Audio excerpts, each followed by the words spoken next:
Okay, almost there. No worries.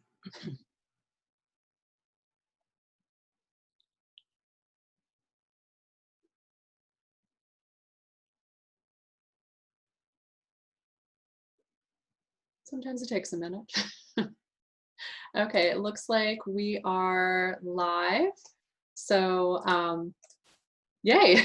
All right. It always takes a little bit of time when we're working with getting all the technology hooked up and everything. So we're just gonna chat for a couple of minutes and people are gonna be hopping on, but I'm Corey Walmsley and I am interviewing my coach and my friend Darieth Chisolm, who is so graciously letting me talk about her book and all the wonderful things that have come from it and how she uses it in her business today. So welcome, Darieth. Do you want to talk a little bit about who you are, what you do? Let's just start with that. Oh, well, thank you so much, Corey. I get to work with fabulous people like you day in and day out. So that is always a joy and a pleasure. And I'm grateful to be here in your community. Hello, ladies and gentlemen. My name is Darieth Chisolm. Some of you all might know me if you're in the Pittsburgh area. I spent, wow, 20 some years anchoring the news for WPXI Channel 11. But I am an Emmy Award winning TV host, as well as an author, a speaker. In fact, I've talked on a few TEDx stages, as well as a filmmaker. And what I primarily do is I help my clients master both the art and business of storytelling and public speaking.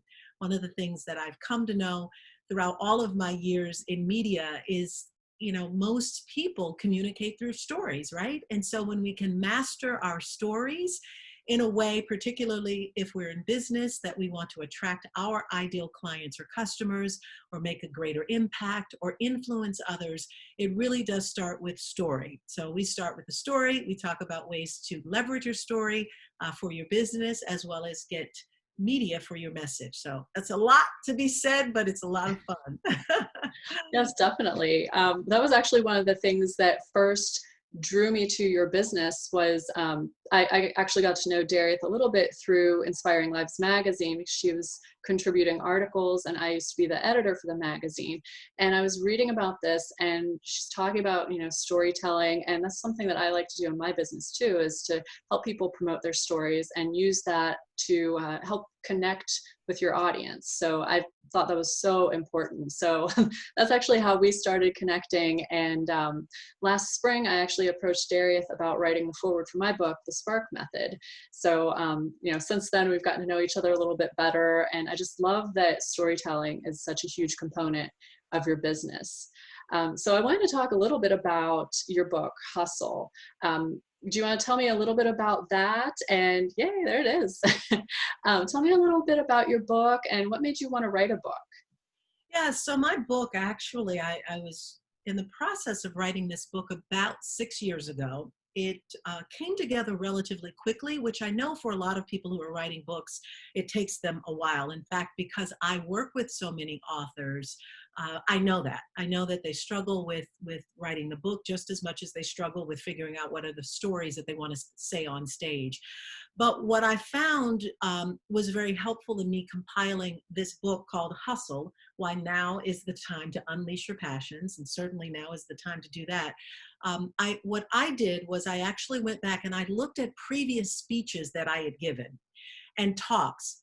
and whether they were educational series or just motivational type and inspirational speeches that I'd given in the past. So I started going through those and using some of that as content. I'd also created one of the first video podcast shows on iTunes and as well as on YouTube called Hustle and Heart TV. So I was able to go back and actually extract some of the content from those interviews and repurpose that and put that into the book as well. So, you know, that's a strategy that I even use when I'm working with my clients who are interested in really pulling together a strong speech or story or talk, is what do you already have that we can repurpose and use? And if you're writing a book, that should be pieces that go into any speech that you give. And if you're writing speeches, save that, because that can certainly amount to the content inside of your book. Yeah, absolutely. I love that you recognized that that was an important piece, and that all of this material that you already have, it can be transferred between different media. So if you already have a talk, you can be using part of that as your book. If you have a book, you can be using part as your talk. That's something I love to talk to people about, because like you said, they do think it takes forever to write a book, but you've already got most of the stuff. You know, if you just look at what you have, even repurposing some of your videos or old blog posts. That was actually how I ended up pulling together some of my Spark method, was pulling out old blog posts, and then I filled in between. Yeah, so that's a fantastic way of writing that, and I'm glad you hit on that right away too. Yeah, and I also found is, yes, you can do it with videos. So if you're just pumping out a lot of content, even your Facebook lives, right, or your posts that you're making, and certainly if you're doing YouTube videos or blog or a vlog or a podcast, that's all amazing content that obviously can go into the book, but can also be repurposed for the stage, be repurposed for other media interviews. So literally all of this stuff is, I think we overlook it because we're looking for something fresh, but it's really what we've built as our base. And that's what we want to start doing, particularly when we're trying to attract clients and customers that ultimately are going to want to work with us. You're already pumping it out. So how can you strategize and leverage it in the most appropriate ways, which of course is what I work with my clients to do. Yeah, it's all about working smarter, not harder. And plus, if you're giving that message all the time anyway, that's something that you do want to be repeating and you do want to be focusing on. And I know we had talked a little bit previously about how versatile your book has become and how you've been able to use those pieces like in your speeches and stuff. Can you talk a little bit about that? Yeah, absolutely. You know, when a few years ago, I was talking about 7 steps to a side hustle, right? And nowadays, everybody wants a side hustle. And I picked pieces out of the book, and I used the 7 steps as what we call a lead magnet or lead generation, so that people could get the 7 steps, which happened to be a speech that I used. And so it was a speech that I had on stage that I'd given. They could get the speech, they could get the 7 steps and follow it. They had a link to buy the book. And then for anyone who was interested in coaching with me or working with me, of course, that was extended to them next. But it's so important, I think, that when we have pieces in our book, whether we use like a first chapter and we use that as a lead magnet or lead generation for people, right? Because they may not want to invest the $10 or $15 or $20 in a book, but they'd be happy to get like a free download with the first chapter in it.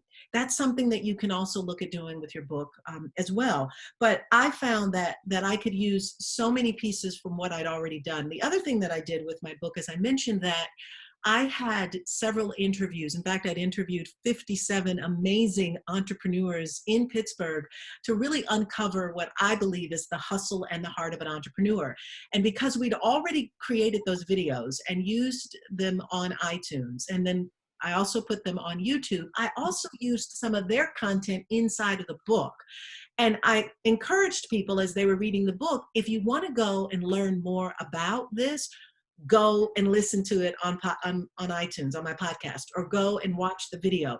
So again, just more weaving in and out, which I know that you highly recommend, but it was pretty evident 5 or 6 years ago when I wrote the book that it still works because it's all evergreen. All of it is still very much evergreen and still working for not only me, but for those people who I interviewed. Yeah, and even like me being in your coaching program, that's something I've recognized that you like to do, is to connect everything up and just some of the people who come to me and talk about wanting to write a book, I've noticed that everybody doesn't spot that this is a piece of the puzzle. It's not just write a book and stick it out there and hope it does something. You have to connect all those pieces for everybody. And you have to say, this is the map I want you to follow. Here's my speech, here's my book, here's how you jump between the two, jump over to the videos, and give them more and more and more. And that helps with the connection. Yeah, it's exactly what I teach in my offstage mentorship. It's, it really, you really can't just write a book and expect it to be successful, or have a powerful story and expect that people are going to listen or pay attention to it. There is a strategy that you must have in place if you want to be successful. And success doesn't necessarily mean making a lot of money, although it can. But if you don't have all of the pieces connected with a strategy in place that allows you to rinse and repeat, then you will unfortunately be like so many authors who I know who've written amazing books, or other speakers who have amazing stories, but they have no way to leverage it. They don't know where and how to go get speaking gigs, how much to charge, or even how to effectively sell from the stage and pour into the lives of the people who are there listening to them. So you've got to have a bigger vision around it and a plan to make that vision happen. Yes, I completely agree with that. That strategy, the vision, everything is key to making that book work. So you don't just have a book sitting there on the shelf doing nothing. It is working for you in your business. I wanted to talk a little bit too about any challenges you saw when you were writing your book, because I know, you said that you had all the pieces there. You already knew basically what you wanted to say, but what did you bump into whenever you were working on it? Oh my goodness. I mean, there's a lot of things. One is imposter syndrome. I had this thing of, who am I to write a book? And are people really going to want to read it or take note in it? And, then after I got it done, there was always the question of, well, can I truly teach people how to unleash their passions? And why now is the time? And will somebody be moved by it? I bet every author feels that way. Like, is it good enough? Should I put it out there? What are people going to say? What are they going to think? So that came up, and it's funny because I don't think most people think that I have those fears, and I really do. Even though I've got, a storied 30-year career in television, it still doesn't mean that I don't sometimes feel insecure about something that I'm putting out there, because I really am doing it to be in service of others, and I want it to be that people will utilize it. But I also get that not everybody's going to like your stuff anyway, so you have to get over that. So that was one of the challenges. The other challenge for me was I was busy doing a lot of things at that time, and I'd not organized my time in a way that would allow me functional writing time, right? Like time that was totally about, this is time that you write chapters or sentences in some cases for the book, because I was so busy. I was getting certified to become a life and business coach. I had just quit my job at Channel 11. I still had the video podcast show going. I've been known to wear multiple hats at multiple times, but what I didn't realize was that it really did require me to laser focus in on what needed to be completed in order to get the book done. I will tell you the thing that did help. And while I think I perceived it as an obstacle in the very beginning, it was what I needed to do. I set a deadline that I had to have it done by a certain date because there was a big party planned to celebrate. So it was like, once you start announcing that it's coming out and you've got plans to do something and you work back and you re-engineer the work process, then it changed everything. And plus I'm used to hitting deadlines. So I made sure that I did the work, but there was nothing like saying it's coming on this date and making sure that it was available for that date. Yeah, I completely agree with that. That's one of the things that you have to kind of know about yourself is like, what will drive you to get to the end? Is it a deadline and a party? Is it just, if I mark it on my calendar and I'm going to do it? Because everybody is so different in what's going to make sure that it happens. And I talk all the time about flexibility when I'm working with my clients. Like, you have to be flexible because the same thing isn't going to work for everyone.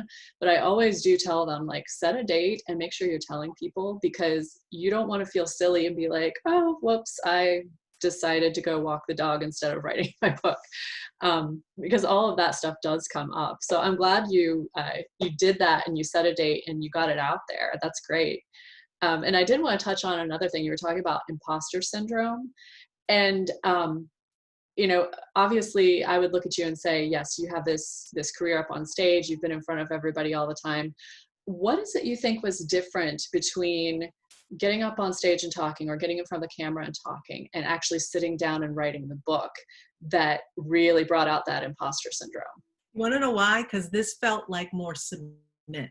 Like this was, I can get on the stage and you can hear me, and I'm off in 30 minutes. And, you know, if it was recorded, great, you can watch it, but people can engage with you then. Certainly on camera, it's even more fleeting, right? And it's less personal, especially with what I was doing. I was reading the news, so it was different. This was my heart and soul.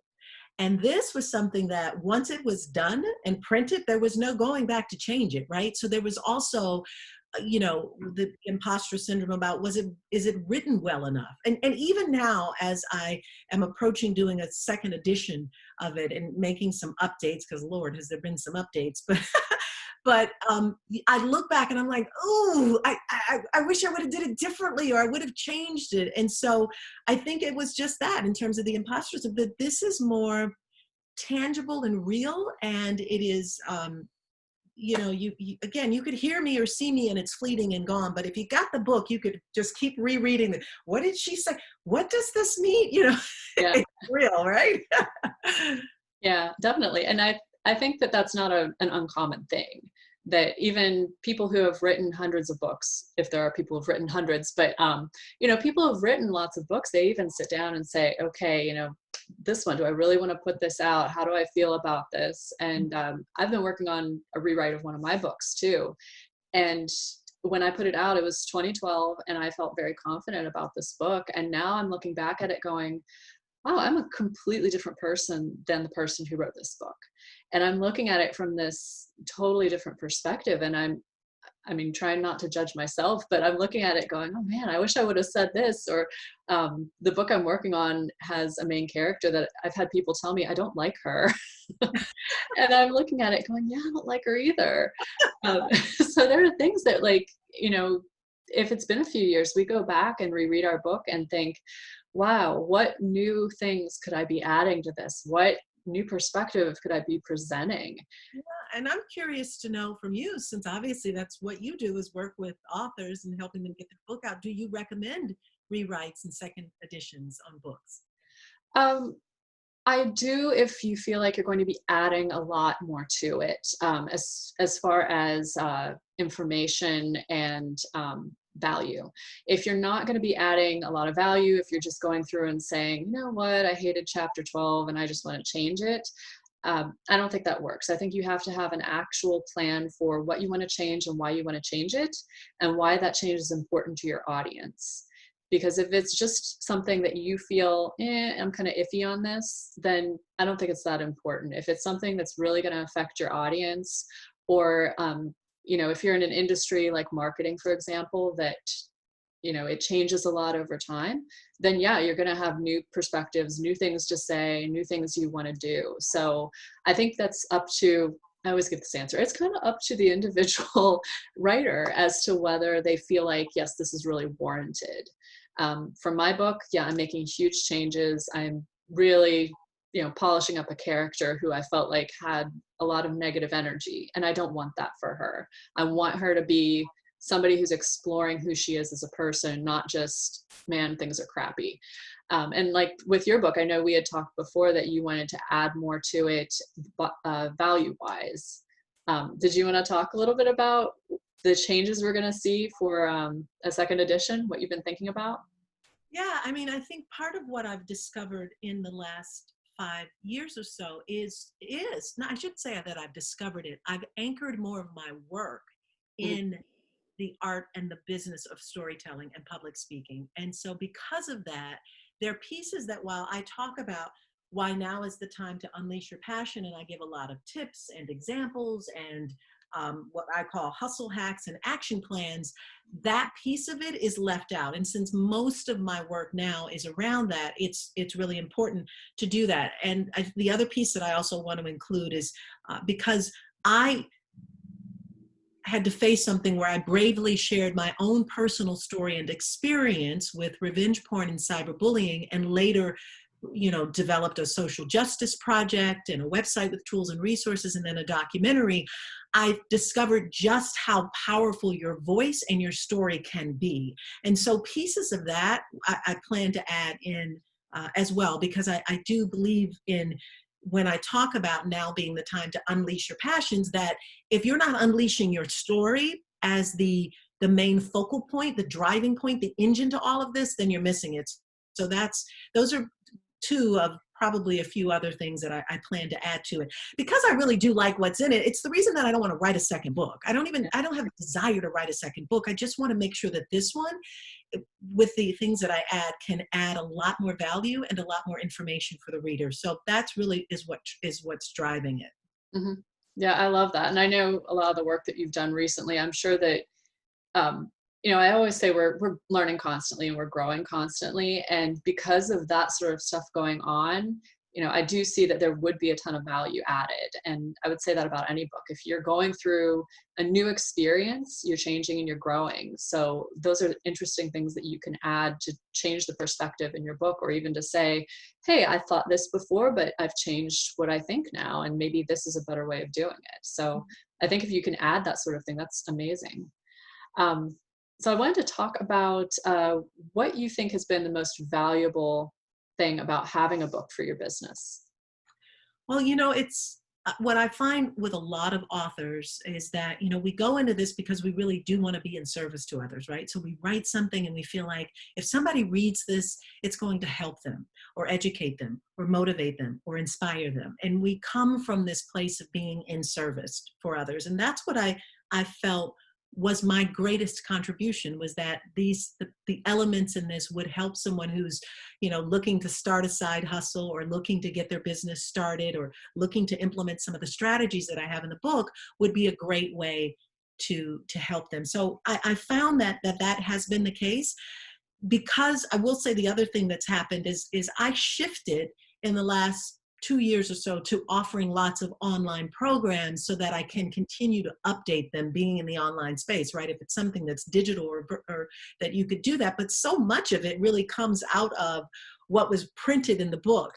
So to elevate it and bring it to a place where some of the other programs that I've developed still have the footprints that were laid out here is also advantageous. And it's what I would recommend to any of your authors or anyone who's watching, is that, you can take what you have in a book and figure out, how do I make this translate into something that people can use from a virtual standpoint that extends me into their lives in a greater, at a greater frequency, but then also allows them to really take advantage of whatever it is that you're teaching. So it could be a complimentary course, it could be a 6-week program, it could be, an online program. I mean, there's so many ways right now that I think authors can take advantage of their books. And that if they're not doing it, it just makes sense to start thinking about how. Yeah, I love the flexibility of a book and how that provides such a good anchor point, like you were talking about, for programs and stuff. That's wonderful. Yeah. So we have some people on right now, and I did want to say, if anybody has a question for Darieth about her book, or about basically anything she's been talking about, go ahead and put that in the comments, because I am watching it. I have my phone beside me here. I keep pointing at it. So I am watching. So if you have questions or comments, go ahead and put them in, and we'll go ahead and answer them. And I did want to say, Kara says, oops, I can't see the whole thing here. It says, I've read that book twice through and it's fantastic. I feel like there's still more I can learn every time I read it. So. Is that Kara Peters? Yeah, Kara Peters. She says, I highly recommend it. Oh, Kara, thank you so much. I'll just point out that Kara was, obviously she loves books, and she used to have a bookstore and invited me up to do a book reading and to share it. And she was an early adopter of my book. So I appreciate that. But I'm grateful that you've read it so many times, and it continues to be a resource for you, Kara. Thank you. Okay, and let's see. I think that's it right now. So let's see. So how can people find you? Especially, I will say your course has been phenomenal. It has really opened my eyes to a lot of the ways that we can be flexible with all of our material, and what I can do to be telling more people about my business and getting the word out. So I wanted to mention that too. The Offstage program has been amazing. So tell us about where we can find you and about your programs. Yeah, absolutely. And Corey, yeah, it's because you've remained highly engaged, coachable. You really did want to see these additional components added to your success in business, and that's what Offstage, the 90-day mentorship, is all about. So thank you for being a valued member in Offstage, but also in my speaker academy, which is called speakservesoar.com. All of my programs can be found just at Darieth.com. So I made it real simple. You just go to my first name, Darieth.com, and you'll see a list where it says programs, and you can check them all out. But I would like to offer everyone access to a free live speaker marketing training program that I'm doing. So you actually will come with pen and paper. Actually, I send you a download, and it's a working webinar where you're actually going to take notes and get good information that is probably designed for most of your audience. And so I'm going to assume some of them are authors or wannabe authors, and literally how you can take the story that you're developing in the book and leverage it on the stage, or leverage it into your own programs, or whatever you're looking for, onto other people's podcasts and YouTube channels and Facebook groups. So the link for that is Darieth.com/speaker marketing. So Darieth.com/speaker marketing. And when we're done, I'll go back and I'll put all the links in for you all as well, in case you're watching the replay. But I'd love to have you all attend that training. In fact, it's live tomorrow night at 7 p.m. So today's Monday. Tomorrow night, there's one at 7. If you can't make it, register and I'll send you the replay. Okay. I will, I'll make sure that those links get in the comments. And it doesn't look like we have any questions right now, but if you are watching the replay of this, put your questions in the comments and we'll be happy to go back through and answer them. So I just wanted to say thank you so much again for joining me today. It was really great getting to chat with you and getting your head about your book and everything. So thank you. Was there anything else that you wanted to add before we wrap up? Yeah, I just wanted to thank you for writing the book, The Spark Method. Just a powerful tool that many of your authors can use.